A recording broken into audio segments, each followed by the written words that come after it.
In this video, we're going to look at rearranging. Now, as a warm-up, we're going to look at solving this equation to find the value of y. Now, our key facts are that we have got to solve. And what this means is solving means find y. So we've got to rearrange this equation to get y on its own. Now, when it's got all numbers in here and only one letter, the word solve means just rearrange this equation and get an answer out. But the process that we are doing when we come to solve, we've basically got to rearrange this equation to get y on its own, and we've got to find the opposite operations to be able to do this. So you need to know your opposite operations to rearrange. You need to know plus is the opposite of minus and opposite way round, so vice versa. Negative is the opposite of positive. Multiply and divide are the opposite of each other. Squaring and the square root are opposite of each other. And cubing and the cube root are opposite of each other. These are the main ones you will come across. So using this information, see if you can solve to find the value of y, but it is important you know the steps you are doing to be able to get the answer rather than the answer is whatever the answer is you've worked out. So I'm not interested in the value of y, I'm interested in the method to get y. So to start with, you should have looked at this equation and you should have decided the thing furthest away from the y is this -2. So we're going to take away 2 from the 4y. So the opposite to take away 2 is +2. So we're going to add 2 to both sides. Now this method here is a method we're going to use when we come to rearrange. So this is basically rearranging with numbers, but when it comes to the exam, you will have to rearrange with letters. So 14 plus 2 is 16, and that is going to equal to 4y, because when I add +2 and -2, they cancel out, leaving me with 0. So these terms here just disappear. Now I need to get y on its own. So this means 4 times by y. So the opposite to times by y over here, opposite of times, is divide. So we're going to divide both sides by 4, which is the same as writing it as 16 over 4. Now the reason I've written it in this form here is so you can see the method that I am using. Now you all know the answer that 16 divided by 4 is 4. So you don't actually need to write this step down, but by writing this step, it will make it easier to see your next example. And obviously we know the answer is 4, so y is equal to 4. Some of you will be able to look at that equation and think 4 times 4 is 16, take away 2 is 14. Yes, my answer is 4. So some of you can look at that equation and just get the answer out, which is fantastic if it is a solve question. But when we're looking at rearranging or make X the subject, or in this case, make Y the subject, you need to know the method. So you've got to be able to do all these stages that I've put in here to be able to help you. So the method is more important than the answer. So using this method, we're going to be looking at working this out when we don't have numbers everywhere, we have got letters. So the next example is very similar, but it is going to be using letters rather than numbers.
Now this example is very similar to the last example, but instead of having the letter Y, we have got the letter T. Now the question says make T the subject of the formula, and the key facts from this question are that the T is the subject. So that means you've got to rearrange this expression to get T equals, and what is the value for T? Last time we got Y equals 4 and it was just a number, but this time it's not going to be just a number because there's mainly letters in this expression. And that's what confuses people, because there's letters, no numbers. A formula is basically an expression that is T equals, using the letters P, D and 2B, you've got to come up with an expression where it says T equals. That's what your formula is. Now this is be on the calculative exam, or it could be on the non-calculative exam. You don't need to use a calculator to answer this question, which is often why they put it on the calculative exam, because you don't need to use your calculator. The examiners like to do that to try and make it a little bit more difficult.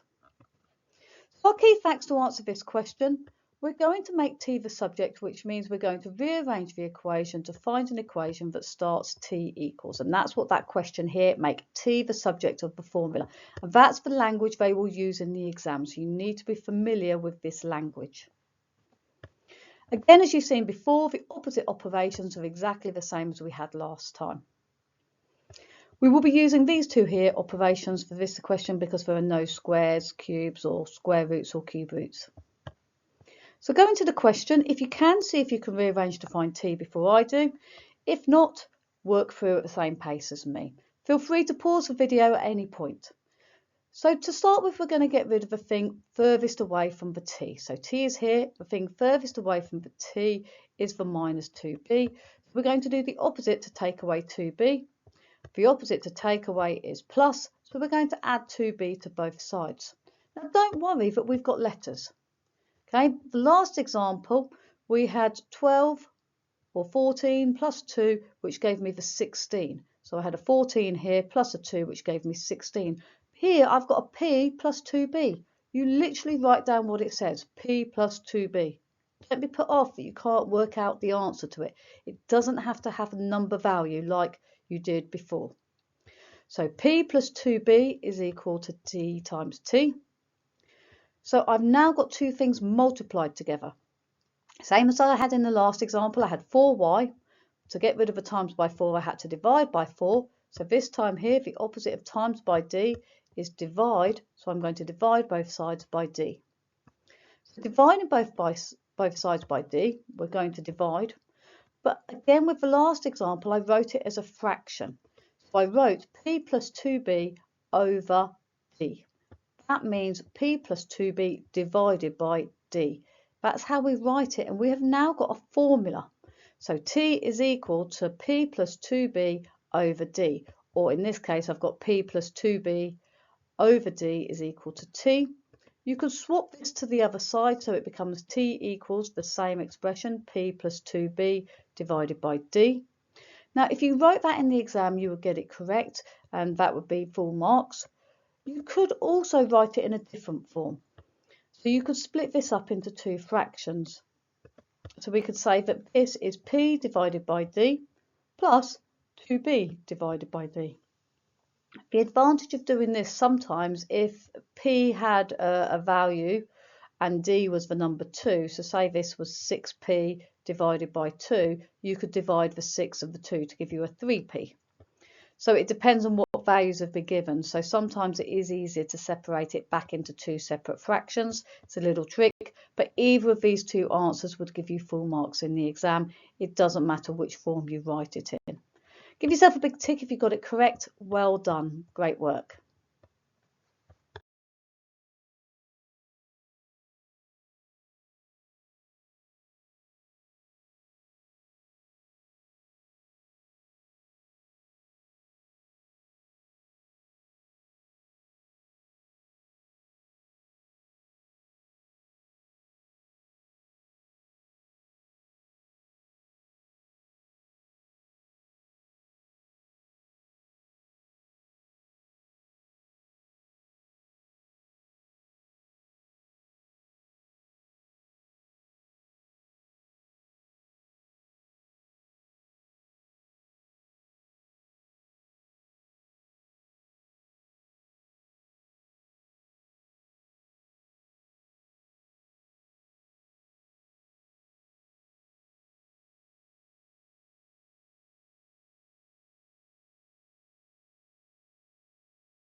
Example 2 is very similar to the last example you've seen, but we've now got a fraction in the first part of it, and then we've got the plus on the end rather than a subtract. So we're going to do exactly the same again. We're going to make x the subject of the formula this time. So we've got to rearrange this one to get x equals.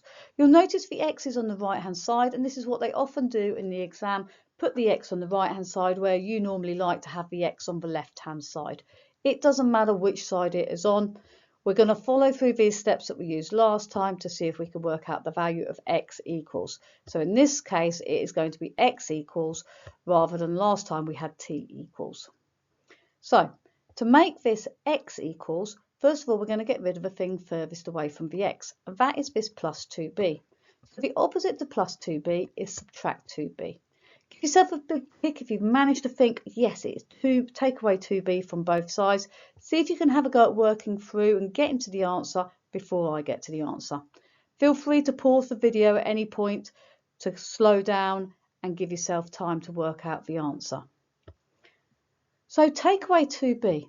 Again, on the left-hand side, you don't have to worry about getting a number value. You literally write down what you see. Why take away 2b? Doesn't matter if it doesn't simplify into a nice number like you're used to doing. You literally just write y take away 2b. This plus 2b and minus 2b just cancel, leaving you with the x over a. So y take away 2b is equal to x over a. It is fine to leave your answer like that. Okay, don't worry about trying to simplify it or combine the terms. They are two separate terms. We now need to get rid of this divide by a. So this sign here means divide by a. So this is x divided by a. The opposite to divide is multiply. So we're going to look at this a and we're going to multiply both sides by a. Now when we multiply the left-hand side by a, that is everything on the left-hand side has to multiply by a. And when we multiply this divide by a, the a's will cancel out on the right-hand side, leaving